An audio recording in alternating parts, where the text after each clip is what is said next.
Bom dia, boa tarde, boa noite, ouvintes. Estamos aqui para mais um episódio do podcast Energia para o Cidadão. E hoje nós trataremos da usina hidrelétrica de Itaipu. Isso mesmo, nós vamos focar numa única usina do país, né, pelo seu porte, tamanho e importância.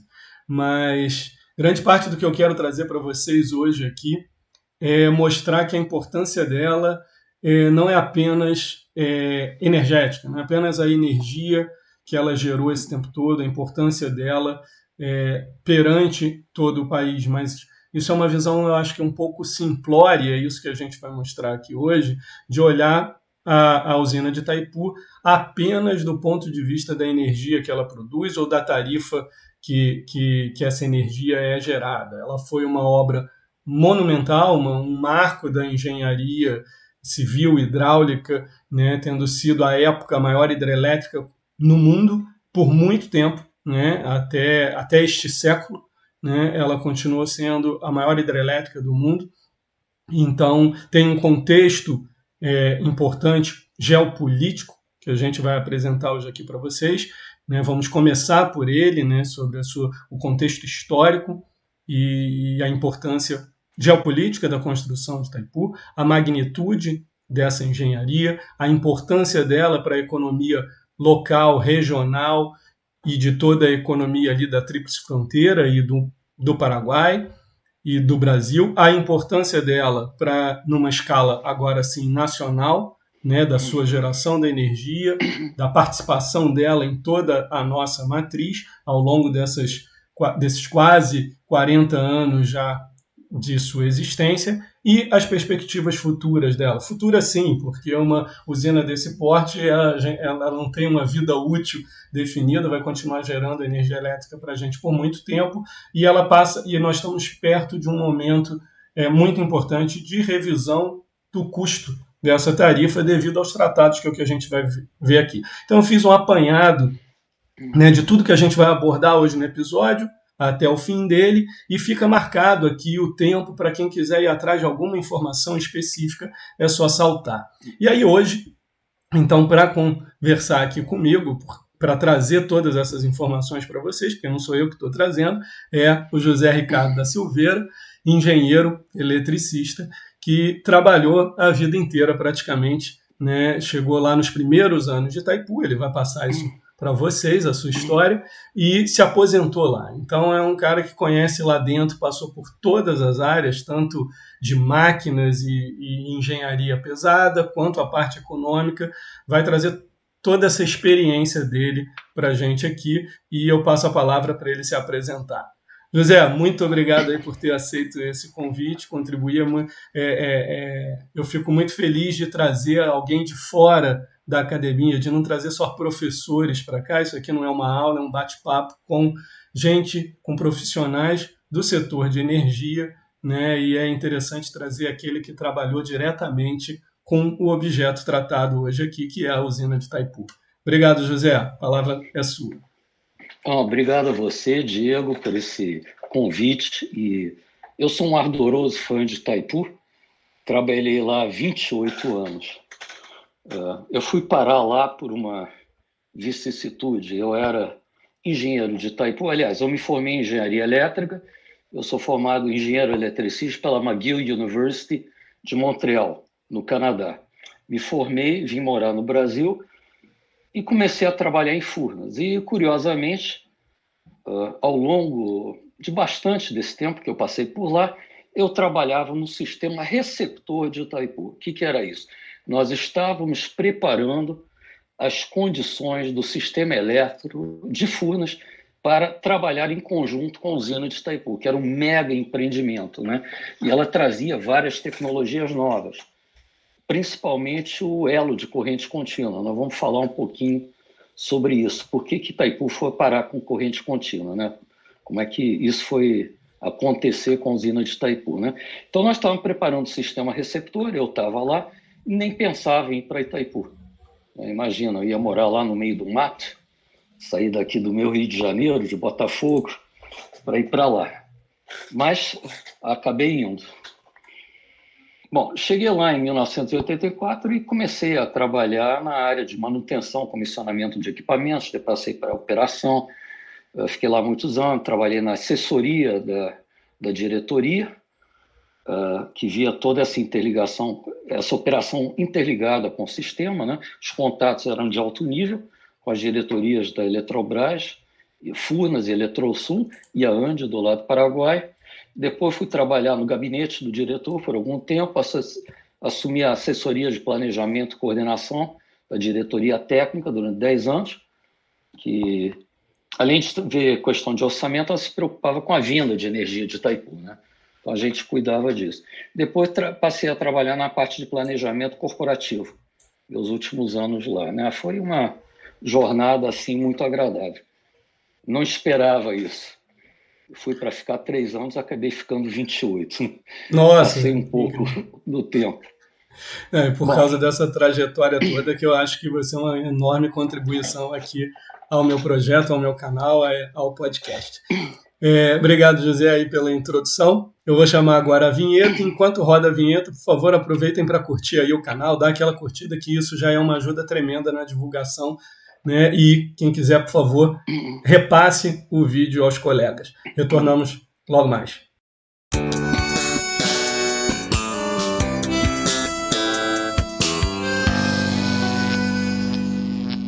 Vamos então agora dar início ao bate-papo em si. Vamos voltar no tempo, né? Vamos lá para antes mesmo de você ter chegado a Itaipu, né? O tratado de Itaipu, o tratado que dá início, né, ao projeto de Itaipu, ele data de 1973. Né? Em 1974 é criada a Itaipu Binacional, que é quem gere a usina até hoje. A gente vai falar especificamente sobre isso já já. E começam as obras em 1975, né? E a primeira usina a entrar em operação ocorre em 1984. Né, que começa a operar a primeira turbomáquina dela, a primeira geração. Então, antes de chegarmos ali na operação da máquina, na geração dessa energia, o que é o tratado ali de Itaipu? É aqui que eu queria trazer já para os nossos ouvintes a imensa importância no contexto político da época e num contexto de conflito em torno daquela fronteira. Né? Havia uma indefinição, né, sobre até onde iria o território brasileiro, até onde seria o paraguaio, em função ali das margens de diferentes rios e afluentes. Era um território de disputa ali, disputa que realmente esteve envolvida em guerra e estava numa nuvem de uma ameaça de futuros conflitos. Né? E Itaipu, o Tratado de Itaipu e a usina de Itaipu, ela é usada, né, como uma solução para esse problema. Olha, vamos fazer um empreendimento aqui nesse território que a gente disputa, a gente inunda parte dele, essa delimitação da fronteira fica inundada e a gente passa a dividir esse espaço, esse empreendimento em conjunto. Foi isso que aconteceu? Assim, ela deu fim a esse conflito? Isso é um conflito de longa data, né? Ele vem da época da colonização, né? A gente lembra aquele famoso Tratado de Tordesilhas, que o Papa arbitrou uma linha divisória do mundo entre Portugal e Espanha. Lógico que os ingleses não foram consultados a respeito, né? Nem os franceses, mas arbitrou essa linha. E os portugueses ficavam com a costa aqui da América do Sul e os espanhóis pegavam todo o resto. Mas o que aconteceu? Os espanhóis se concentraram na costa oeste, porque era da costa do Pacífico, porque lá estavam as minas de ouro de Potosí, na Bolívia, e a incrível riqueza do Império Inca, né, que ocupou toda a América do Sul. O lado oeste da América do Sul começou na Colômbia e se estendeu praticamente até o Chile, a influência dele, né? Então, foi uma coisa assim formidável. E os espanhóis encontraram o filão deles lá e era lá que eles se concentravam. Lógico, eles tinham uma colônia em Assunção, que é muito antiga, a fundação de Assunção, eu acho que é do início do século XVI. Tem Buenos Aires, que acredito que tenha sido posterior, né? E essa ficou uma área muito delimitada, esse miolo, esse centro da América do Sul, né? E esse heartland, como fala em inglês, coração. E o que aconteceu? Do lado, os portugueses criaram as bandeiras e cada vez eles entravam mais fundo no território, desocupados somente pelos nativos, né, os brasileiros originais, os indígenas, e se aprofundavam buscando explorar e claro, essa horrível busca de escravos, né? E cada vez foram se aprofundando mais.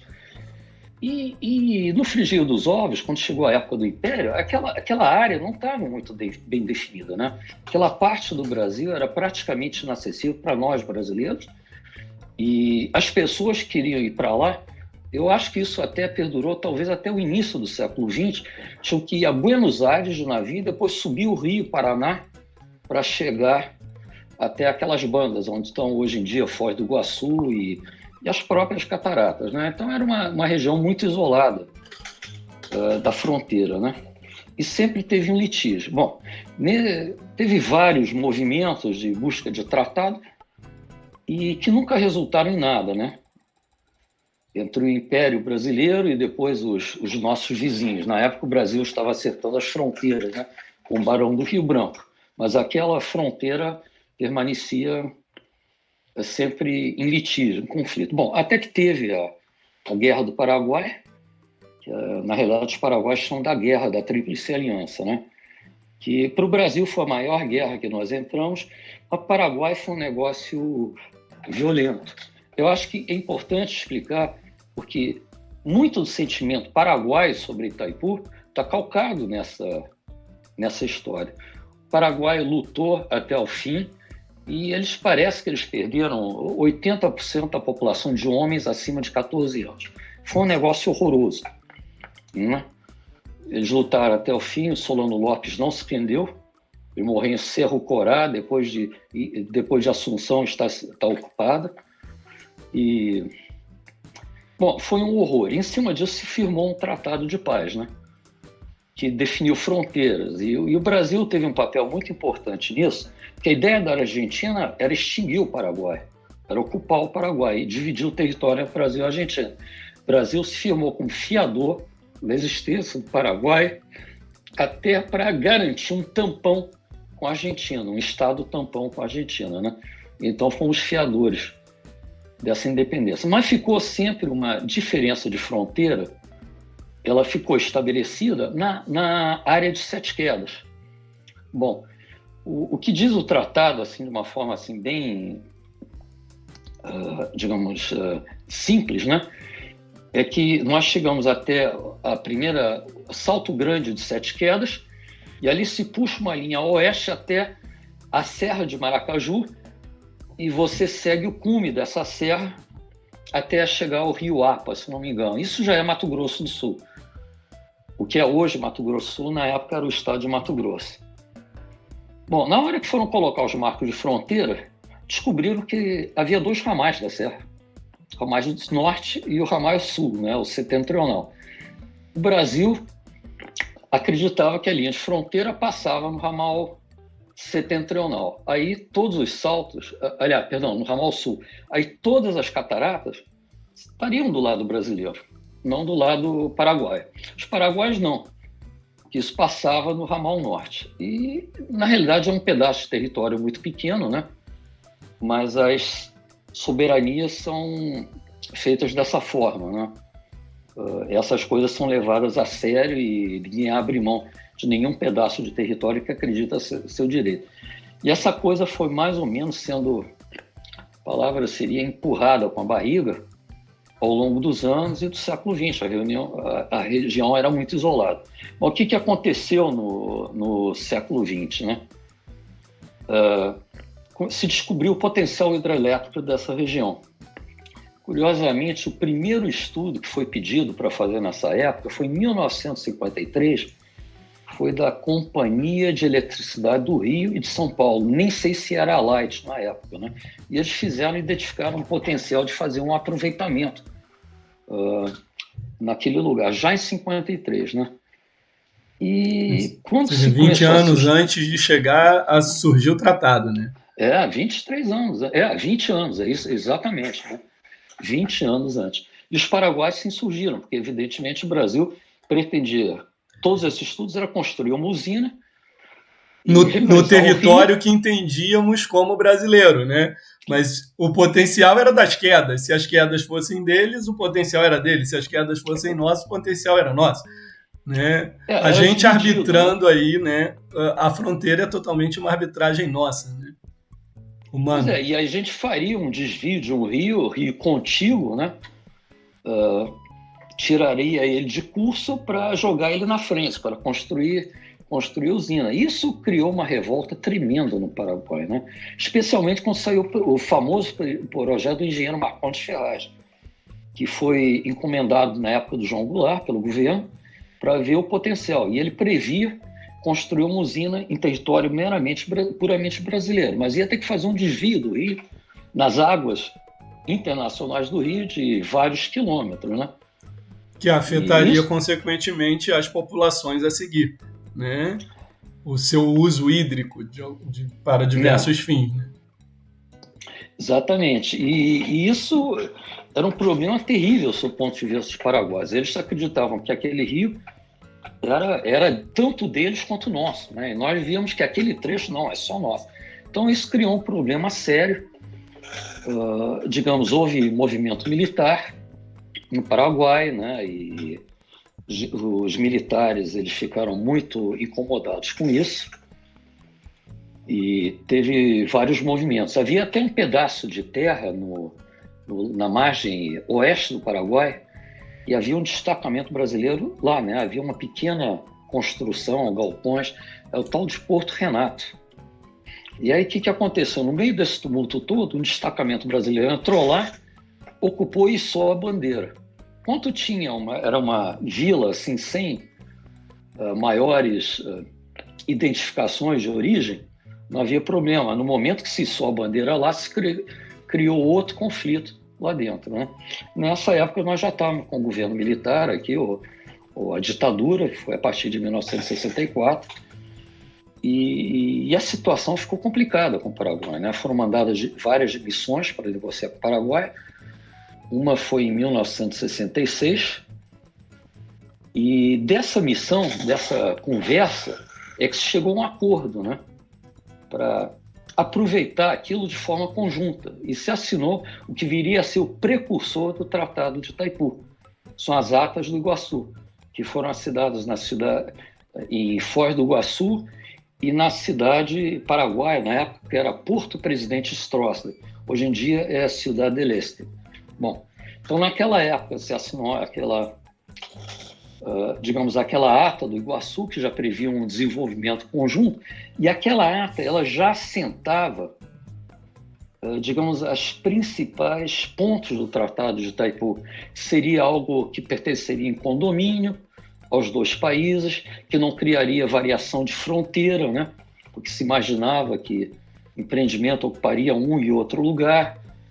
Então, que a energia seria de propriedade dos dois países, sendo facultado e obrigado um dos países comprar a parcela de energia que não fosse consumida pelo outro país, né? Então, claramente, você tinha 50% de energia, só consumia 10%, o outro país você tinha que vender e o outro tinha que comprar aquela parte da energia. Isso viabilizaria o empreendimento, né?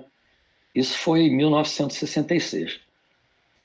E foi E complicado. evidentemente a gente muito maior e uma população muito maior, né, seria essa energia a gente consumir do Paraguai, né, seria uma garantia de não desperdiçar a produção, né, e de gerar receita para outra nação, né. Sem dúvida. O que também estava acontecendo na época era todo o movimento diplomático internacional, porque o Paraguai ele se sentia violentado em seus direitos, né? O Brasil não se recusava a discutir a questão de fronteira. Do ponto brasileiro, o Tratado de Assunção era claro, não havia divergência de fronteira. Então, esse é um problema inexistente do lado brasileiro, né? Do lado do Paraguai, ia. existia esse problema. E o Paraguai começou a se movimentar no âmbito internacional. Então, nós temos até um relato muito interessante do embaixador Mário Gibson Barbosa, que depois foi ser ministro de Relações Exteriores, e ele teve um papel fundamental no tratado, que quando ele estava na Áustria, trocando o Rio Danúbio, ele foi mandado para o Paraguai, né, para ser embaixador no Paraguai, trocando o Rio Danúbio pelo Rio Paraguai, né, o primeiro-ministro da Áustria conversou com ele: olha, vocês brasileiros têm que ter um pouco de compaixão com esse país pequeno, vocês são tão maiores, tão fortes, né? Já massacraram eles numa guerra, né? Como é que vocês vão fazer isso de novo, né? Então havia uma pressão internacional muito grande de dar uma solução para isso. Uma solução diplomática, né? Diplomática, diplomática. Porque dentro do Brasil também havia um movimento militar que queria resistir. Não, esse território é nosso, a nossa soberania, temos que resistir, né? E o Gibson também, ele tem uma frase brilhante sobre isso, né? Que nossos militares são muito treinados para defender a soberania, ao que eles têm que entender que não é que as armas não são a única forma de defesa da soberania, né? Então, isso deu tom, o que foi uma negociação complicadíssima dos dois lados, né? E nós tínhamos um acirramento de ânimos tanto no Brasil quanto no Paraguai. Então, no Paraguai não era fácil, né? Então começaram as negociações para esse tratado, várias missões diplomáticas foram ao Paraguai, e começaram as negociações para esse tratado. Foram difíceis, né? Também o Gibson relata que ele fez a proposta de literalmente afogar o problema, né? Fazer uma usina, pôr uma barragem, está embaixo do lago, aí o problema na prática deixa de existir, né? Quem é que vai discutir uma linha de fronteira que está no fundo do lago, né? Foi uma solução ótima. Foi excelente. Culmina com o tratado em 73 e a criação da Itaipu Binacional, né, em 74. O que é a Itaipu Binacional? Ela é uma empresa, ela é pública, ela é privada, ela é pública dos dois países. Você foi funcionário dela esses 28 anos, é isso? Eu fui os primeiros 3 anos engenheiro de Furnas, cedido a Itaipu. Em 1990 fui convidado a ficar lá e fazer parte do quadro da Itaipu Binacional. O que é? É uma entidade de direito público de constituição internacional.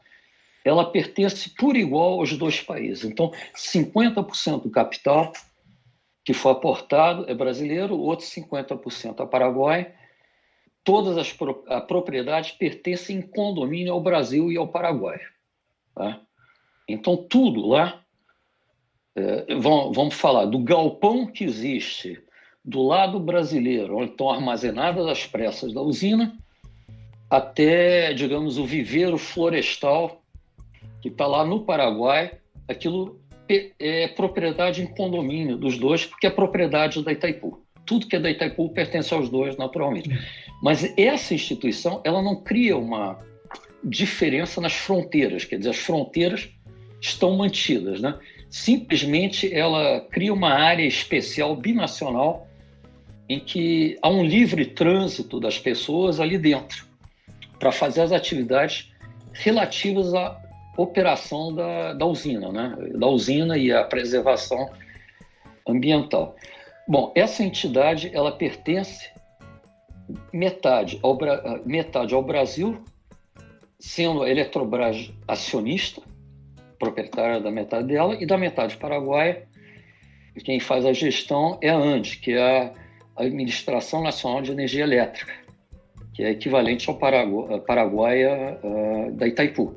Então, essas duas empresas são proprietárias da Itaipu e elas estão representadas no Conselho de Administração, elas ditam as ordens, e com outros, claro, representantes do governo. Temos pessoal que é do Ministério de Relações Exteriores, de ambos os países, pessoal da Secretaria da Fazenda, nós tivemos o ministro da Fazenda por algum tempo sendo representante, o ministro de Minas e Energia, normalmente, ele faz parte do Conselho de Itaipu, é um conselho de alto nível, né? E o quadro de funcionários também envolve gente dos dois países, mas ele tem uma obrigatoriedade desse quadro ser 50% também, assim como a empresa e o capital, ou não? Como é que funciona isso?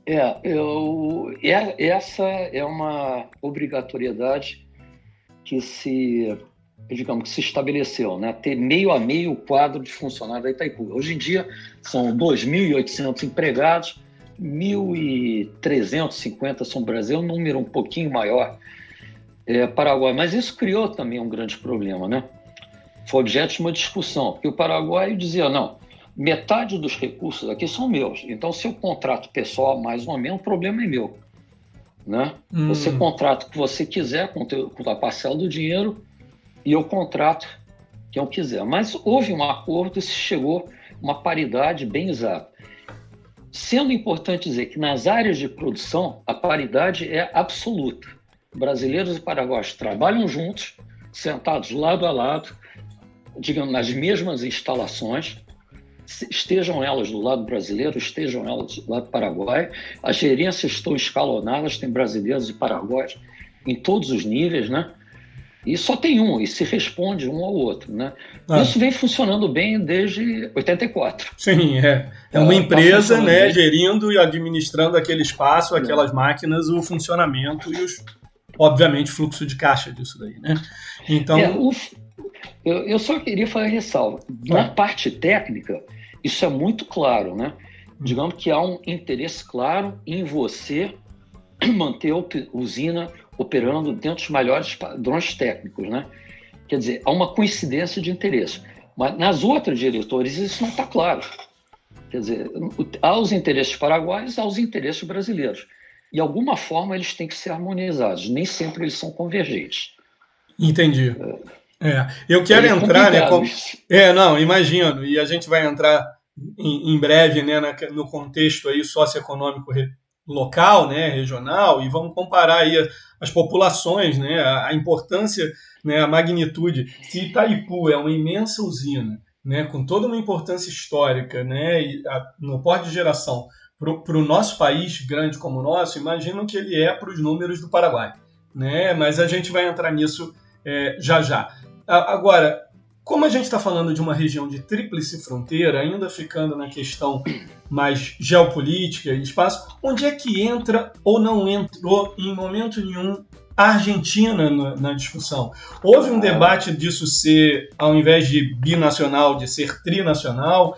Envolve alguma coisa da Argentina ou não? Como é que foi o efeito dessa grande obra e do uso dessa água numa bacia hidrográfica que, né, desemboca ali e passa por territórios, né, irriga toda aquela região? Como é que entrou a Argentina nesse contexto, ou ela é deixada de lado e ela fica bem de fora dessa jogada? Houve algum conflito também nesse sentido?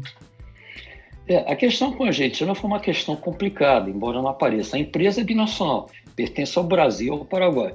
Porém, o Rio Paraná é um rio que é um rio de fronteira contígua, né, com o Paraguai, e depois ele atravessa e entra em território argentino. Aí ele faz a fronteira por um bom espaço entre a Argentina e o Paraguai, né? Ele faz fronteira Brasil-Paraguai, ele faz a curva, quer dizer, essa curva é a foz do Rio Iguaçu, a jusante da usina de Itaipu, né? O Rio Iguaçu, onde tem aquelas cataratas maravilhosas. Que é a região da Tríplice Fronteira. Da Tríplice Fronteira. Ele entra no Rio Paraná e a partir de lá entra na Argentina, e o Rio Paraná ele passa a ser um rio de fronteira entre a Argentina e o Paraguai. Bom, desde talvez final do século XIX e certamente do início do século XX, há uma tese argentina que quer controlar o que é feito a montante dos rios de forma que não venha afetar as populações ajusantes. E eles estão, se a gente for pensar, eles estão corretos em tese com o que está acontecendo, né? O que não se quer que você faça num rio que atravessa vários países, né? Você não faça uma obra no rio, numa parte a montante do rio, que vai reduzir e afetar substancialmente as condições de navegabilidade, de biodiversidade, de regime de cheias do rio em outro país, né? Então, esse é um problema muito sério. Nós tivemos exemplos ainda, eu acho que na Europa, no Oriente Médio, uma usina imensa que foi feita na Síria, né? que praticamente secou a jusante o que ia para o Iraque. Então foi terrível isso. Então a Argentina sempre se preocupou muito ao ponto de querer controlar, querer que houvesse um pedido de licença prévia para fazer qualquer desenvolvimento a montante do rio. Por exemplo, se quiséssemos fazer a usina de Jupiá e Ilha Solteira, teríamos que ter consultado a Argentina, como de fato foi, né? Mas não nos termos que eles quiseram. E Itaipu também. E o Brasil sempre se insurgiu contra essa tese. E a Argentina brigou muito por essa tese, né? E isso quase que foi à ONU para votação, mas em algum momento houve um acerto entre o ministro de Estado, que na época brasileiro já era o Mário Gibson Barbosa, e a sua contraparte argentina, que isso não fosse levado à votação, e eles chegaram a um acordo que deveria ser feito gestões para que o empreendimento, a montante, não causasse variações sensíveis no curso do rio na época da fronteira, né? E essa variação sensível seria mais ou menos você preservar, na medida do possível, o regime do rio anterior à construção do aproveitamento, que foi muito fácil de fazer em Jupiá e de Solteira. No enchimento desses reservatórios, os argentinos reclamaram muito. Aí o Brasil convidou os técnicos argentinos para ver o que estava sendo feito e participou, que garantiria na fronteira com a Argentina, Brasil, Argentina, Paraguai, na tríplice fronteira, uma vazão no rio. Para que, como que faria isso? Controlando descarga de outras usinas que tem na bacia do Paraná, que já estavam postas, e as usinas na bacia do Iguaçu, né? Então, na época do enchimento de Ilha Solteira e de Jupiá, você poderia garantir um fluxo, uma descarga, uma vazão naquela área, né? Bom, e isso aí ficou muito difícil. Enquanto esse debate existia, né, Itaipu estava sendo construída, né? Foi assinado o tratado, em 1975 foram assinadas as obras. Então, Itaipu era um fato consumado, quisesse a Argentina ou não. Mas mesmo dentro da Argentina tinha um movimento muito violento contra Itaipu. Havia um governo militar na Argentina, um governo militar no Brasil, eles não se entendiam, né? De novo, era um momento de tensão, mas aí já não era prévio, né? Já era durante algo que, como você disse, era uma realidade. Já está em construção. Está em construção. Eu quero alguma garantia de que isso não vai me afetar, né? A postura, né, argentina. E você pode perguntar na hora, o que o Paraguai estava fazendo nisso? O Paraguai estava quietinho.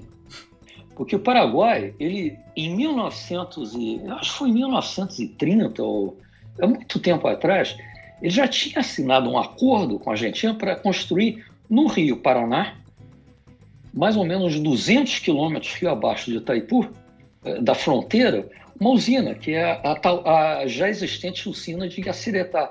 Não tinha saído nada até aquela hora, né? E queriam ainda fazer uma usina mais a montante, que era a usina de Corpus. Então o Paraguai estava quieto, ele não queria pegar lado nenhum de uma briga, porque ele queria pegar Itaipu e queria as outras duas usinas com a Argentina, né? A de Yacyretá, que já havia um acordo, e a de Corpus, que até hoje ainda não tem um acordo, mas está prevista em algum momento. Então ela estava ali quieto, vendo o que ia acontecer e deixando os dois discutirem, né? E o Paraguai sempre fez muito disso, né? Ele soube, e isso é uma coisa que a gente tem que reconhecer do governo Stroessner, foi um regime ditatorial horrível, né? Se instalou em 1935, só saiu em 1989, mas ele soube muito bem tirar benefício dos dois países e trazer isso para o Paraguai, né?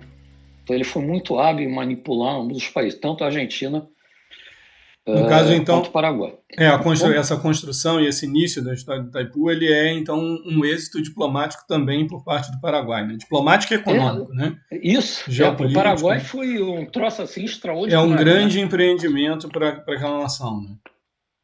Para o Paraguai, se para o Brasil o Itaipu é uma usina considerável e importante, para o Paraguai é algo mais. No Paraguai, ela é praticamente um estado dentro do estado. digamos, a presidência de Itaipu pelo lado paraguaio é mais importante que o ministério.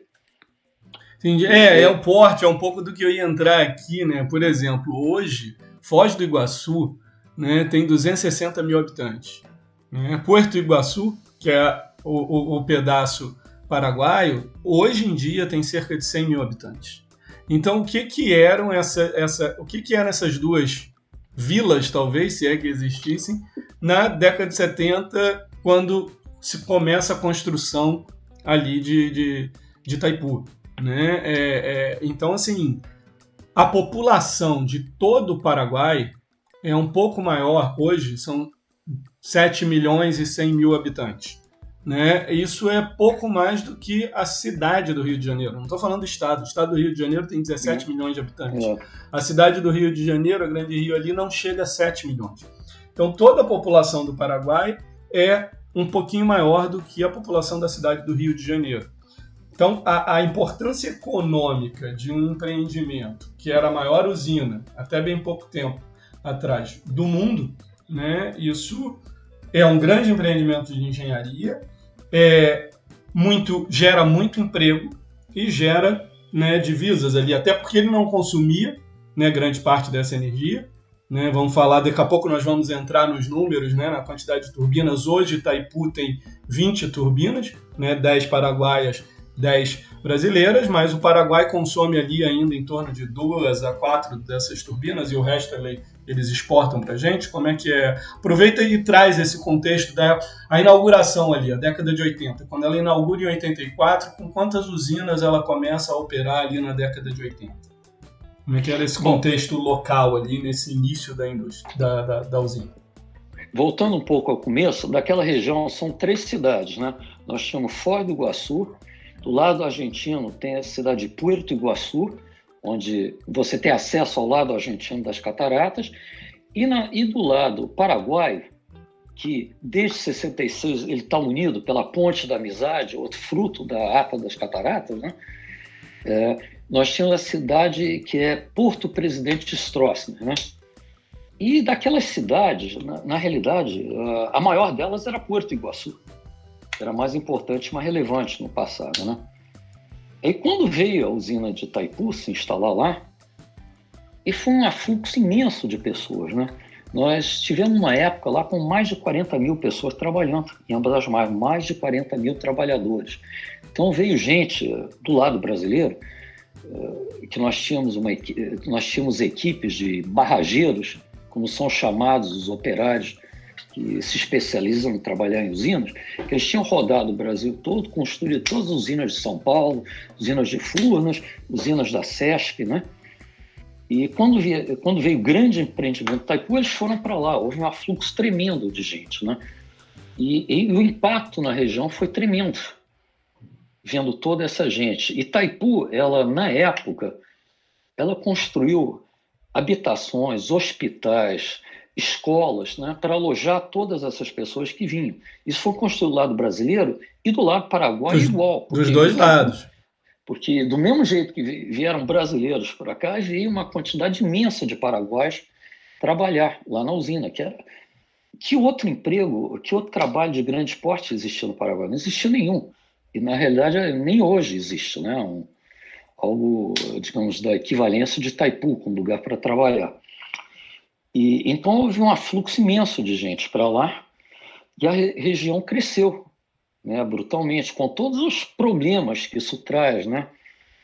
Digamos, com uma opção, digamos, imagina a quantidade de gente, de trabalhadores, são homens, estão lá sozinhos anos a fio, o que não vai acontecer lá dentro, né? Então nós tivemos aumento de crime, prostituição, tráfico de drogas, né?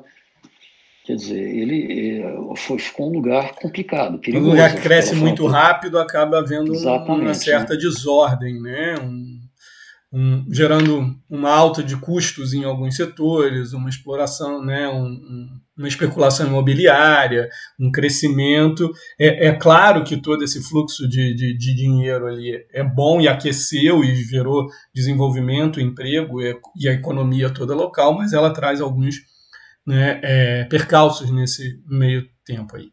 E ainda nesse contexto, a obra, né, de todo o projeto de Itaipu, ele além de ser uma obra gigantesca, é uma obra que, se não me engano, você já me passou, que seguiu o cronograma previsto, né? Uma coisa que exatamente. É tão difícil a gente pensar nesses... Até hoje a gente vê um grande empreendimento, se olharmos Belo Monte, né? Não é o foco aqui, tudo tem sempre um atraso, tem um desencontro e não houve isso, né? Não, o que aconteceu? Quando o Brasil assinou o tratado, lógico, você teve que aportar recursos, né? Evidentemente, de onde que veio esse dinheiro? Não, embora ambas as partes tivessem que aportar os recursos por igual, isso não era possível do lado do Paraguai, né? Quer dizer, o Paraguai é um país pequeno, pouco desenvolvido, né? Onde é que ele ia conseguir empréstimo? Então, na realidade, todas as garantias de empréstimo que foram dadas foram brasileiras, né? Então, nós usamos todo o nosso crédito para fazer isso. No momento que a gente usou o crédito para fazer isso, acabou o crédito para fazer outras coisas também, né? Que o vulto do empreendimento era monstruoso. E também se apostou em Itaipu. Se temos Itaipu, nós não precisamos fazer um desenvolvimento de outras usinas. Então, o cronograma de Itaipu é importante. Então, o próprio cronograma de Itaipu ele foi aprovado, né? Uma obra dessa envergadura, que envolve o Paraguai, ela passa a ser um compromisso de Estado, de ambos os Estados de seguirem a obra dentro do cronograma. Então, houve um empenho muito forte de fazer isso e, digamos, o governo brasileiro deu todo o apoio para isso, né? Mesmo a gente atravessando crises econômicas, né? Que vale dizer é que quando Itaipu começou a ser construído, nós prevíamos, não estava naquele ritmo de Brasil grande da década de 70, prevíamos uma subida de consumo extraordinária. Agora, o que aconteceu no início dos anos 80? Não sei se você viveu isso, mas eu passei por isso, sofri, foi um horror, né? Nós tivemos a economia era como um carro que travou nas 4 rodas de repente, né? Eu nasci em 81, eu não tenho uma memória, uma consciência tão viva, mas eu lembro da famosa maquininha ali das etiquetas e de você estar no mercado e ver a inflação acontecendo ao vivo, né? Tipo, o produto subindo de preço ali, você olhando na prateleira, né? Então, eu peguei um pouquinho disso, ficou na minha memória. E a gente com o carrinho de supermercado querendo ficar na frente da máquina, né? Para não chegar lá. Igual o produto antes do preço. Bom, mas aí travou o crescimento do Brasil, disparou a inflação e de fato, aquele mercado de energia elétrica que existia, que se previa, desapareceu, né? Mingou. Mas o compromisso de Itaipu era um compromisso de Estado, né? Então o Brasil envidou os esforços, atrasou todos os outros empreendimentos que estavam correndo paralelo, jogou todos os esforços em cima de Itaipu e manteve o cronograma. Aquela primeira pergunta, primeiras máquinas começaram a trabalhar em 1984, foram as máquinas 1 e 2 de 50 Hz, que eram ligadas ao lado, digamos, da margem direita, ao lado paraguai da Itaipu, né? Então depois tem uma história interessante sobre esses 50 Hz também, né? E os 60 Hz. Então essas máquinas começaram a funcionar e a usina foi sendo ampliada ao ritmo de 2 máquinas por ano, uma a cada 6 meses. E o cronograma se cumpriu. Em 91 estavam as 18 unidades geradoras iniciais completamente funcionando, né? De 84 a 91. Ali estava pronto. Ligaram-se 18. Por ano 18, mas nem toda a barragem estava pronta. Nós tínhamos um pedaço da barragem que não estava pronto, que era a parte do canal de desvio, né? Era ali que aquela parte não estava pronta porque se esperava que as máquinas reserva usassem uma parte daquilo. Então, como não tinha... E as 2 extras que a gente hoje tem 20, foi uma expansão já agora, né? Mas 2007, algo bem mais recente. Elas já eram previstas lá atrás ou foi meio que um projeto de expansão? Não, elas estavam previstas. Quando a gente lê o tratado, ele tem 3 anexos, né? Um que é o estatuto, outro que são a descrição das instalações, o terceiro que são as bases financeiras e de comercialização da energia. Bom, o anexo B já previa uma eventual expansão para 2 máquinas que seriam máquinas de reserva, para ser usadas na manutenção das demais unidades geradoras, né? Elas jamais teriam que ser operadas em paralelo. E aí nós entramos também com uma curiosidade que chama a Argentina. Porque nesse acordo que foi feito com a Argentina, o tal do Tratado Tripartite, o que foi o Brasil? A Argentina aceitou, sem problema, que o Brasil construísse Itaipu. A contrapartida é que Itaipu garantiria certos parâmetros de vazão a jusante para não impactar o fluxo no Rio Paraná. E nada mais justo, né? Nada mais justo. E isso sempre foi muito cuidado, viu? Nós temos história que jogamos água fora em Itaipu para não violar o acordo tripartite, né? Bom, e a terceira condicionante foi que nunca só tivesse instalado 18 unidades geradoras e jamais entrasse em operação simultânea mais de 18 unidades geradoras e se mantivesse os parâmetros. Na realidade, se você amarra os parâmetros, você não precisaria operar, amarrar o número de unidades geradoras, né? Bom, mas isso foi uma condicionante para a Argentina aceitar ter Itaipu ali ao lado. Então, sim, se decidiu instalar essas máquinas, se conversou com a Argentina, né? O negócio persiste de operação limitado, mas eu acho que tem um acordo assim de cavalheiros de não perguntar e não responder e manter a vazão no rio nos parâmetros que estão estabelecidos. O que eu acho que é uma coisa justa, sob o ponto de vista técnico, né? Entendi, né? Mantido ali o que eu combinei com você, como eu estou ligando, qual máquina eu estou, isso é um detalhe Exatamente. Que não vem ao caso se eu atender o combinado. Exatamente. Né? Então isso é feito. E Itaipu ela toma muito cuidado na sua operação das máquinas para não melindrar a Argentina, né? Não quer problemas com eles. Claro. Agora eu vou aproveitar que a gente está falando das máquinas em si, desse fluxo de água, e começar a entrar na geração de energia. E aqui, para quem acompanha o canal já e tem ouvido e escutado outros episódios, o último que eu lancei, né, foi o da crise hídrica.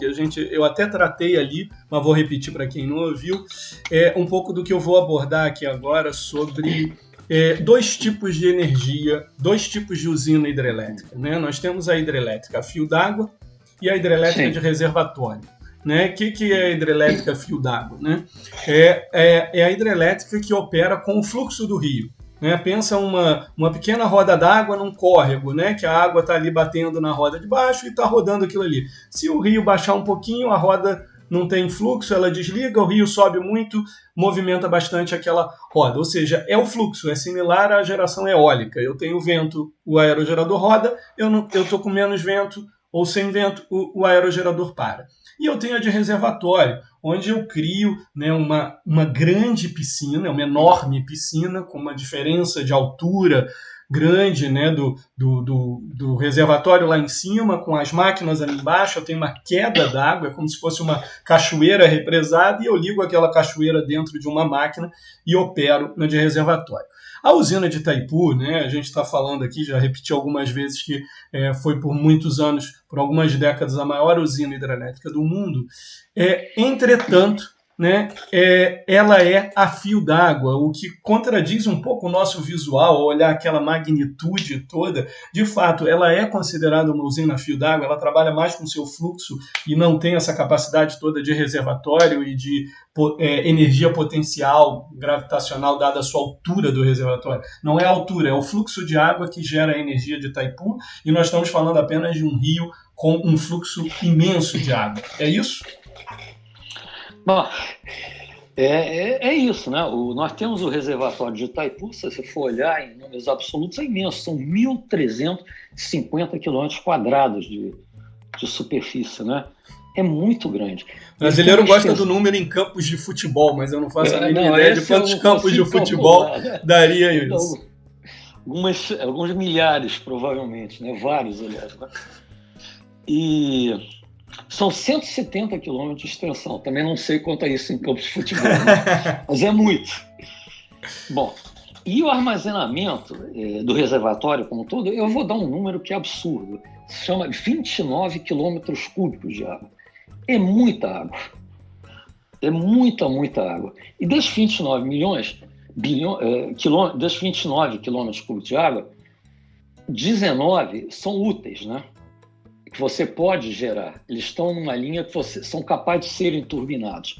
Abaixo disso, né, tem a tomada de água da usina, né? Se você está abaixo da água, se você chega abaixo da parte superior da tomada de água, um pouco próximo, acabou, você não pode mais gerar. Você começa a criar vórtice, redemoinho, você pode criar danos imensos das turbinas. Bom, então esse volume que é gerável, são 29 km, são 19 km cúbicos, que é muita água. Bom, apesar dessa água toda, isso é pouco para a usina de Itaipu, né? Na realidade, e nós temos umas restrições, o Itaipu tem essa mania de falar nós, mas não é mais, tem essas restrições, né? De manter o nível de água dentro de certos, o nível do reservatório dentro de certo parâmetro. Porque do lado brasileiro nós enxergamos como usina e nós baixaríamos esse reservatório. Do lado paraguaio não. A água armazenada é considerada patrimônio nacional. Isso me foi dito uns anos atrás, que eu tive uma disputa muito grande, que eu precisava baixar o nível do reservatório, que nós estávamos em crise elétrica e o lado paraguaio se recusava terminantemente. Então me explicavam, né? Como é que você vai? Não é uma questão técnica. Então, quando se entra nesse sentido, né, é uma questão nacional. Então, na realidade, o que acontece? No frigir dos ovos, né, é que nossa margem de usar a água armazenada é pequena, a margem de Itaipu. Então, no fundo, ela é uma usina a fio d'água. Operacionalmente, ela é aquela água que passa por sobre a água. São duas camadas de água, uma água parada e uma água que passa por cima que eu posso usar, né? E onde é que essa água está guardada? Ela está guardada nos 33 reservatórios que existem a montante na cascata de usinas do Rio Paraná e barragem. E tudo isso é operado de forma coordenada pelo São mais de 30 barragens que vêm anteriormente e controlam esse fluxo. Exatamente. Então, a água que chega em Itaipu é água que vem de todos esses lugares. Então, Itaipu é a última usina nessa cascata de barragem e por ela passa toda essa água. E, em razão disso, os índices de produção, e não é só isso, claro, você precisa de uma disponibilidade mais, os índices de produção de Itaipu são extraordinários. Ela, durante muito tempo, ela foi a usina com maior potência instalada, né? 14 mil megawatts instalados. Depois foi superado por Três Gargantas, uma usina chinesa, né? Que superou em potência, mas que não superou em geração. Mas não em produção de energia. Ela veio superar em geração agora. Por agora, eu soube disso. Então, Itaipu chegou a uma produção de 106 terawatt-hora. Eu não saberia dizer quanto é isso na parcela. Isso talvez seja 25% ou 30% do mercado brasileiro. Eu tenho um pouco esses números. Que eu acho que assim, o auge dela ali, né, foi na década de 90, quando estão as 18 primeiras turbinas prontas e a nossa demanda da época, né? Então ali ela respondia por mais de 30% de toda a geração hidráulica nossa. Né? Só que nessa época, né, na primeira metade da década de 90, né, 90% da nossa geração era hidrelétrica. Então ela era 30 desses 90, ele era quase 30% da energia elétrica de todo o Brasil vinha de Itaipu. Então, assim, só que nessa época, o que ela representava? Mais de 100% da Paraguaia, que ainda vendia tudo isso para nós, né, o que eles não usavam, né? Então a gente consumia essa quase que toda as 18, né? Eu acho que a época a gente devia ficar com 16 dessas 18 turbinas aí, né, importando do Paraguai. Então, assim, hoje, obviamente, né, Itaipu ganhou aí 2 turbinas, né, mas a gente não tem os mesmos fluxos, né? Quem quiser entender um pouco mais, volta aí e não ouviu, volta no episódio 5 sobre a crise hídrica. E, obviamente, o Brasil cresceu em demanda elétrica como um todo, né? E na oferta, a nossa matriz se diversificou, né? Se nós tínhamos na década de 90% da nossa geração elétrica vinha da hidráulica, vinha das hidrelétricas, hoje está em torno de pouco mais de 60%. A gente não atinge mais 70%, por termos numa década aí ruim de chuvas e termos expandido em outras fontes como termoelétricas a gás, eólica, que hoje já representa mais de 10% da nossa matriz, solar hoje em 2%, então a gente tem uma parcela grande ainda de renovável, né? Mas a hidrelétrica hoje tem uma importância um pouco menor. Então, os números que eu peguei mais atuais, estou pegando pré-pandemia, tá, José? Porque eu acho que depois da pandemia, além de não ter tanta atualidade, tem algumas turbulências aí, né? A usina de Itaipu responde a cerca de 20%, não chega a 20% da geração hidráulica brasileira e fica em torno de 12% da geração elétrica do país. Ou seja, ainda assim, a usina está... uma usina, né, uma hidrelétrica é responsável por 10% da energia de toda a nossa nação. Num país de 230 milhões de habitantes, né, uma extensão gigantesca, ela ali, né, e nós temos um sistema interligado que permite ela distribuir essa energia sendo conduzida por todo o nosso sistema aí, mas ela equivale também a mais ou menos a demanda da região sul, né? Ela já deu, hipoteticamente, toda a região sul ali poderia ser atendida somente com a eletricidade de Itaipu. Não estou falando isso em números, tá? Em magnitude de geração, né? Não que ela tenha essa autonomia, porque tem horas que ela não está produzindo tanto e, obviamente, o sul precisa de eletricidade de outras regiões, mas é só para dar um cômputo geral aqui para os nossos ouvintes.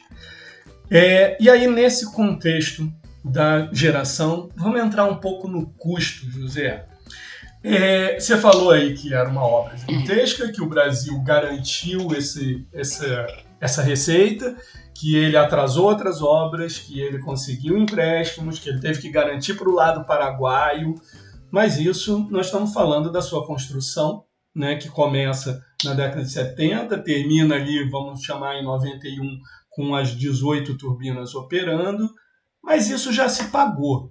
O custo da eletricidade de Itaipu, você considera que foi, lembrando que agora a gente está entrando em custo, é sempre mais delicado, né, que nós não estamos falando, nem eu falo em nome da FRJ, nem José Ricardo fala em nome da Binacional de Itaipu, né? A gente está dando aqui o nosso posicionamento como profissionais do setor e opiniões pessoais aí. Mas assim, o custo dessa energia elétrica era barato, era caro, era uma geração barata que chegava cara para nós, mas o principal, né, como essas obras já foram concluídas há muito tempo, os fornecedores já foram pagos, os empréstimos já foram quitados, porque se foi... Não? Ainda tem empréstimos, não, gente? Bacana. Não, os empréstimos... Vamos lá, traz aí. Essa é a grande questão que Itaipu vai enfrentar daqui a 2 anos, quer dizer, em abril de 2023. Está muito perto. Na realidade, os empréstimos foram contraídos ao longo da construção, também no início da operação, que a gente não gerava receita para bancar aquilo tudo, né? Mas Itaipu, ela está obrigada a vender energia pelo preço do custo. O anexo C do tratado, que dispõe sobre as bases financeiras de prestação de serviço de eletricidade, estrutura que é o custo de Itaipu. O que é o custo de Itaipu? Tem que pagar primeiro os gastos de exploração, que é a produção de energia, né? Pessoal, material, serviços, manutenção, preservação ambiental, tudo isso é chamado custo de exploração. Aí tem que pagar rendimento sobre o capital. Cada país aportou 25 milhões de dólares, 50 milhões de dólares. Pouquinho. Né? Itaipu, só para ter uma dimensão, o faturamento de Itaipu é 3,4 bilhões de dólares ao ano. Bom, então 50 milhões de dólares é pouco. Mas aí tem os royalties, que Itaipu paga royalties pela energia gerada, e o valor do royalty, ele é bem generoso, porque todos esses custos de Itaipu estão dolarizados. Tudo é calculado em dólar e dali transformado em real. Né? Então, você vê que a gente sempre está sujeito, nós consumidores, à flutuação do dólar, que vai impactar a tarifa de Itaipu. Bom, então você paga os royalties pela energia gerada, que vão para os estados. No Brasil, ele é distribuído para os estados e para os municípios. No Paraguai, vai para o governo central. É muito dinheiro. Eu acho que são 200 a parcela paraguaia, eu acho que são 200 e tantos milhões de dólares. Eu tenho até um número aqui, mas deixa eu ver aqui, pelo menos a ordem de grandeza, né? São então 200 milhões de dólares para cada lado, né? 400 total. Bom, aí nós temos o rendimento sobre capital, que eu já falei, se paga uma mesada à Andiel e a Eletrobras pelas despesas que elas têm em nos administrar. A Andiel e a Eletrobras adoram esse dinheiro, né, porque é um valor considerável. Para ter uma ideia, em 2020 foram 16 milhões de dólares para cada um.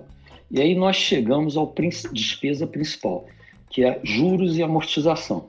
Em 2020, o principal não é o custo de operação, os juros e amortização ainda configuram. É mais de 60% do custo de serviço de Itaipu.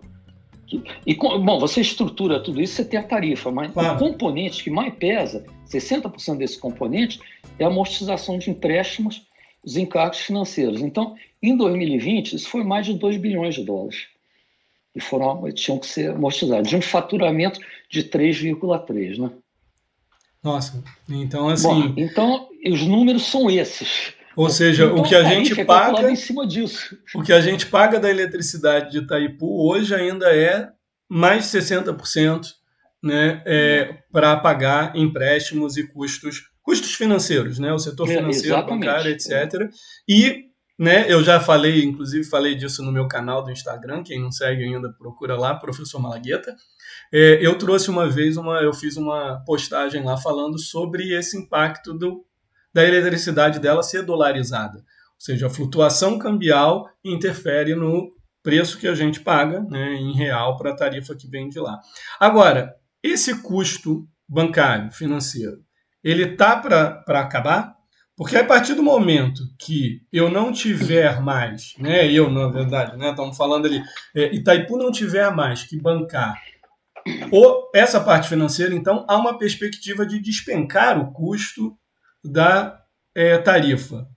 A gente pode dar essa visão otimista e promissora para os nossos ouvintes de que, no caso, mais 10% da eletricidade brasileira que é gerada por Itaipu está prestes despencar o seu preço? Ou eu estou me antecipando aqui, comemorando antes?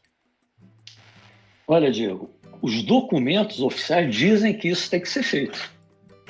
Tem que cortar 60%. Agora, qual vai ser o acerto que os governos vão chegar? O Brasil e o Paraguai, não sei. Então, tem uma negociação ali no meio. Quanto a essa amortização de empréstimo, está dolarizado e são ônus para o consumidor. Mas quem é o detentor desses empréstimos? Eletrobras e securitizados, que foram securitizados pelo Tesouro Nacional. Então, é dinheiro que entra no Tesouro Nacional diretamente. A amortização e juros desse dinheiro, né? Ele fica no Brasil, não vai para nenhum banco estrangeiro. Hoje em dia é com o Tesouro. A gente paga, mas não é um fluxo de capital, né, que deixa a nação, né? Pelo menos não. Isso. Ele sai, são financiadores sai do bolso externos. Do consumidor, exatamente. Sai do nosso bolso e vai para o governo, né? Vai para o governo federal. Tá. Em grande parte, né? Podemos dizer que menos mal. Agora, então assim, isso está atrelado diretamente ao tratado, né? Você falou daqui a 2 anos, então ele é um intervalo exatamente de 50 anos em relação ao tratado. Exatamente. Praticamente 40 do início da operação da usina. Começou em 84, isso mesmo. Então, assim, e aí esse tratado vai chegar ao fim e a gente está, então, num momento de total incerteza, né? Porque o tratado está dizendo claramente e rege todas essas regras até aquela data. A partir dali, o Paraguai, até então, né, você falou que lá no tratado dizia que quem não consumisse toda a sua parte era obrigado a vender para o outro, né? Genericamente, mas no caso é o Paraguai obrigado a vender para o Brasil. Ao fim do tratado, daqui a menos de 2 anos, né, que é abril de 2023, o Paraguai teria a liberdade de não vender, a opção de não vender o excedente elétrico dele de Itaipu para nós e tentar vender isso, por exemplo, para a Argentina. Esse mercado existe? É possível isso? Bom, então vamos uma pequena... Já é especulação nossa agora, né? Estamos falando do futuro, estamos especulando aqui, mas a gente começou 2 engenheiros discutindo história, né? Que nem no meu primeiro episódio aqui, a história da energia. E agora estamos fazendo aqui previsões para o futuro. Mas falei, Bom, José. só um pequeno ajuste. O que vai ser renegociado não é o tratado, né? O tratado ele é petro, ele não tem prazo de duração. Então nós temos o tratado e 3 documentos anexos. Esses documentos eles podem ser renegociados e alguns já foram. Por exemplo, o estatuto consta de um anexo ao tratado, foi renegociado, aprovado no Congresso no Brasil, aprovado no Congresso no Paraguai e passou a valer o estatuto, né? Inclusive modificação. Entendi. As instalações, o outro anexo diz respeito às instalações de energia, né? Então, se alguma coisa resolver ser modificada, lá se modifica o anexo e se faz essa modificação.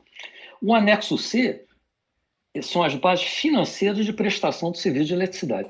Essa obrigatoriedade de venda e de compra, ela está no corpo do tratado. Então, ela é pétrea. No mesmo lugar onde a gente encontra a vedação isso. da variação das fronteiras. Então, sempre foi previsto isso. Cada um. Só que o valor é que é em aberto. O valor é que é em aberto, justamente. Né? E aí é que se abrem várias opções. No momento que caia essa tarifa, né? Você corta 60% da tarifa, mas o que é importante dizer é que hoje em dia Itaipu assumiu uma gama de custos que não estava previsto nisso. Isso foi um acordo entre os governos, que quando se fala de despesa de exploração, operação, manutenção e o apoio à manutenção direta e, lógico, a preservação do meio ambiente, você preservar o lago, a qualidade da água é essencial para a produção da usina. Itaipu é uma usina que nunca teve o famigerado mexilhão dourado, né? Que está corroendo máquina de tudo quanto é usina por aí. Mas Itaipu não, porque a água do reservatório é ultra limpa, feito um tratamento. Então, esse era o custo inicial de Itaipu. Mas de lá para cá, se agregou a responsabilidade social. Então, na verdade, o que está acontecendo? Itaipu, hoje em dia, além de produzir energia, efetivamente, ela está agindo como agência de desenvolvimento para o Paraguai, como um todo, e para a região oeste do Paraná. Tá? E vai uma quantidade considerável de recursos nisso. Bom, então, nesse gasto de exploração, que hoje em dia são 800 milhões de dólares, ela tem um valor muito alto, que é de pessoal. Tá? E, evidentemente, você tem que pensar que... Por que uma usina precisa de 3 mil pessoas para funcionar? Esse é algo que você tem que pensar seriamente. Nós temos usinas, eu me lembro, um amigo meu foi gerente de projeto na usina de Revelstoke, no Canadá. A usina são 5 mil megawatts automatizados. Porque é outra época, né? Fazia sentido, né? Talvez um corpo técnico maior, né? Quando você começou, né? Ali hoje está tudo cada vez mais instrumentalizado, automatizado, eletrônico, né? Faz sentido você revisar, né? Outra coisa, é proporção de pessoal. São 3 mil empregados. 1.000 empregados são ligados à área de produção. 2.000 são de fora da área de produção. Se justifica isso, do ponto de vista técnico? Técnico não, político não sei. Isso são os conselheiros que têm que ver isso. Mas isso tudo está no custo do serviço de eletricidade, claro. Portanto está na tarifa. Claro, né? Exatamente. Todos esses benefícios estão... Todos esses benefícios que nós estamos fazendo, que Itaipu faz no oeste do Paraná e faz no Paraguai, além dos royalties, né, que isso é um valor acima dos royalties, né, eles estão inseridos na tarifa e tem um impacto. Né? É lógico, não tem impacto de 60% da dívida, mas 2%, 3%, 4% está lá, né? Em dólar. Claro. Né? E a reflexão que você está levantando aqui é que, obviamente, né, a preservação do ambiente, até para a saúde tecnológica do empreendimento, né, e, obviamente, de todo o ecossistema, etc., ele é essencial. Mas será que o custo todo de pessoal se justifica? Né? Será que os outros empreendimentos de melhoria que foram fundamentais numa época em que ali não tinha nada, né? Não tinha cidade, não tinha desenvolvimento, não tinha escola, não tinha hospital, foi essencial, Nini. Será que hoje ainda precisa desse papel, digamos, quase que de um Estado, né, prestando, né, fornecendo a infraestrutura de serviços de educação e saúde, né, ajudando nesse custo, estar na usina de Itaipu? Eu acho que é essa bola que você está levantando, correto? Entendi. Olha, o que você levantou. Essa parte de hospital, conjuntos habitacionais, esse Itaipu já passou. Mas, na realidade, já fechou. Já fechou. Mas o que Itaipu está fazendo? Está construindo pista em aeroporto. A construção da segunda ponte com o Paraguai é feita pela Itaipu. São obras de não infraestrutura, né? São coisas estatais, a Itaipu está governamentais. bancando, exatamente. Há uma terceira ponte que vai ser construída no município de Mundo Novo, é fronteira no Mato Grosso, também Itaipu vai pagar por isso. Foram feitas ampliação na estrada entre Cidade del Este e Assunção, isso foi feito por Itaipu, diversas escolas. Bom, os governos disseram que Itaipu tem que ter esse papel social. A reflexão, eu não vou questionar sobre isso, não, o governo decidiu, mas a reflexão que tem que ser feita é se isso vai continuar, né? E nessa escala, porque quem está pagando por isso é o consumidor de energia elétrica. Isso tem impacto no custo da tarifa em tudo, né? Toda a cadeia de suprimento brasileira, de fornecimento do país, ela atrelada, um custo de energia, ela afeta do início da cadeia até a venda no comércio, né? O produto. Então é uma coisa que tem que ser considerada, né? Mas isso aí não é só o lado técnico que tem que ser visto, né? Não. Você tem um lado diplomático, tem um lado político, né? E foge do... Eu posso especular, dizer como engenheiro o que eu considero certo, né? Sou um homem do setor elétrico, eu queria ver Itaipu com a tarifa lá embaixo, no osso, entregando energia ao custo mínimo para o Brasil e para o Paraguai. Né? Essa é a vantagem, né, de uma grande usina com uma vida útil de um século, né, aí tranquilo, que tem como recurso, né, um recurso renovável, uma chuva ali, por mais que a gente tenha, né, momentos de crise hídrica, você tem uma renovação desse ciclo de água ali, ou seja, os custos já estão abatidos, os custos financeiros, né, bancários, empréstimos estão praticamente estão prestes a serem abatidos. Por que essa tarifa não fica lá embaixo? Não fica no chão, né? Não fica no piso de custos. Qual é o custo operacional dela? Eu não tenho custo do insumo, eu não estou pagando aqui o gás natural, né, ou um recurso fóssil, um carvão. Eu não estou queimando nada que eu tenha que gastar um insumo rotineiro, né? Então tem que ser simplesmente o custo de operação daquilo ali, poderia baixar, né? Poderia ser revisto, mas aí sai do campo só técnico e econômico e entra gestão, entra política, entra uma série de outras áreas aqui, que na verdade também foram o que me encantaram quando eu comecei, né, a ser um pesquisador, quando eu entrei no meu mestrado na área de energia, né, saí da minha graduação na mecânica e fui para a área de energia, essa interdisciplinaridade, né, que eu acho que está presente aqui nos meus podcasts, e porque ela é intrínseca do setor de energia, né, e ela impacta em toda a sociedade, como você acabou de falar, é o custo, quanto mais alta a tarifa elétrica na residência, menos dinheiro sobra para as famílias consumirem outros produtos e serviços, entretenimento, né, afeta os insumos na indústria, afeta os insumos no mercado, porque todo mundo usa energia elétrica, então ela tem um poder inflacionário grande. Seria legal a gente vislumbrar anos aí de uma queda do preço da eletricidade. Para a gente começar a fechar, uma coisa muito atual também, né, que é essa transição que a gente vai viver com a privatização da Eletrobras, né, inicialmente uma medida provisória, foi aprovada no Congresso, né, e vai, né, a priori, né, o que está aí é que a Eletrobras vai ser privatizada, e nisso vem uma série de outros arranjos, porque a eletronuclear, né, por uma questão de segurança governamental, né, por envolver a energia nuclear, e a usina de Itaipu, né, são previstas não entrarem nesse pacote. Tem um arranjo aí diferente de que vai ter que ser criada uma nova empresa para gerir essas daí, para não ser privatizada junto do pacote da Eletrobras. Você tem alguma opinião aí sobre isso? Já dá para a gente especular o quanto isso pode ser positivo nessa transição e até nessa renovação aí do anexo do tratado? Ou ainda é mais nebuloso do que as incertezas sobre a tarifa?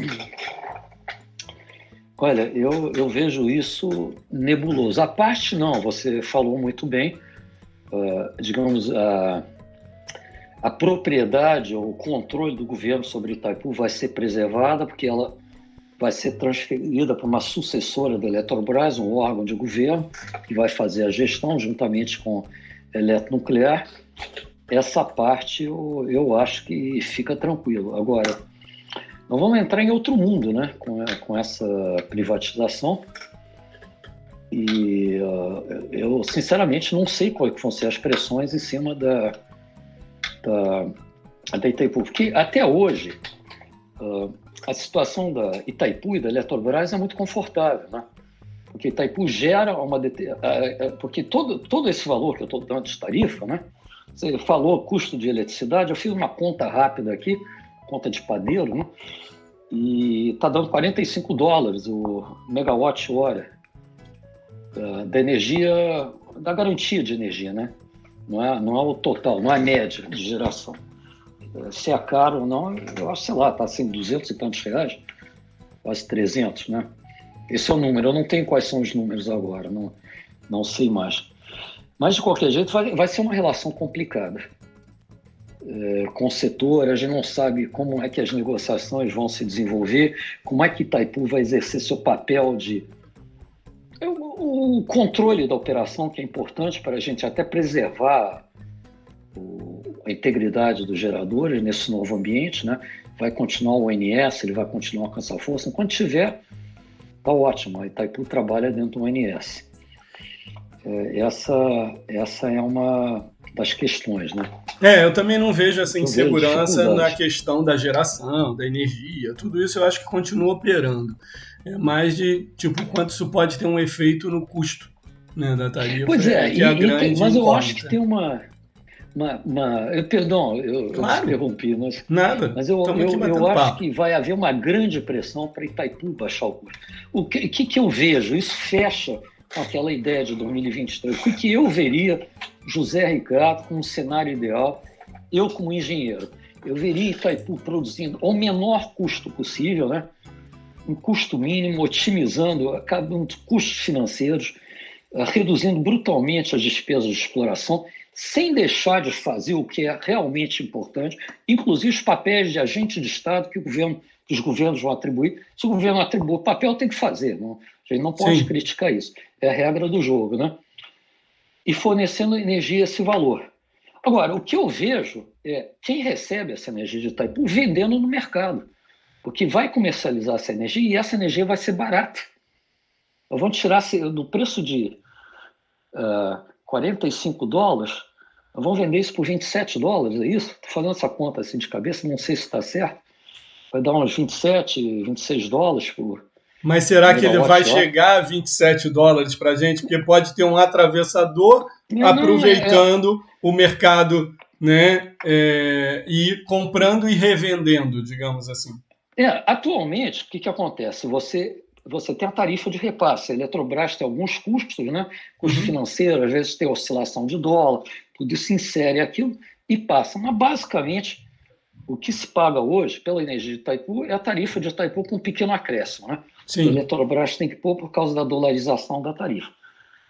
Mas eu não sei quanto tempo isso pode se manter. E tem uma vontade muito grande do Paraguai de dizer assim, poxa, por que eu não posso vender essa energia a preço de mercado? Por que eu tenho que receber só um valor pequeno? Porque, na realidade, o Paraguai repassa ao Brasil aquilo que ela não consome e o Brasil passa um valor pequeno para o Paraguai, não um valor muito grande.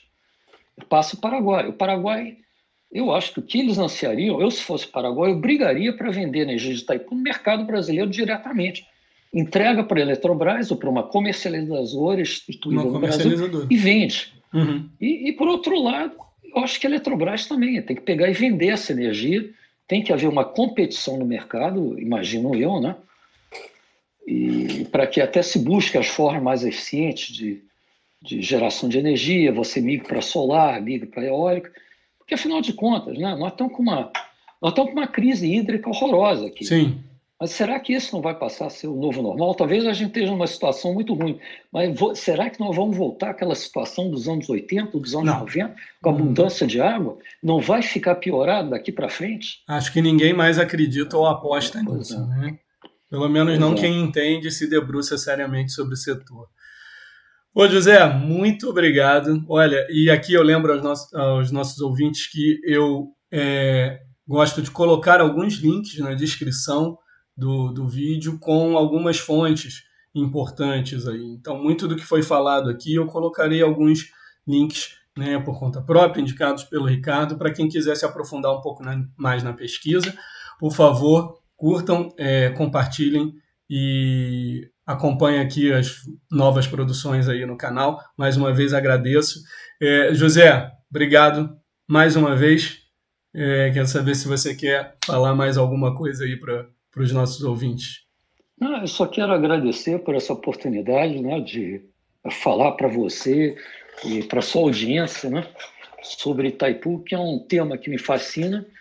Acho que é um tema muito importante para o Brasil, embora, entre os muitos que tem, é mais um tema relevante para o Brasil, e se está chegando num momento crítico, né, que é 2023. Né? Então, é isso. Obrigado, Diego, por essa oportunidade. Eu que agradeço. Até a próxima, pessoal.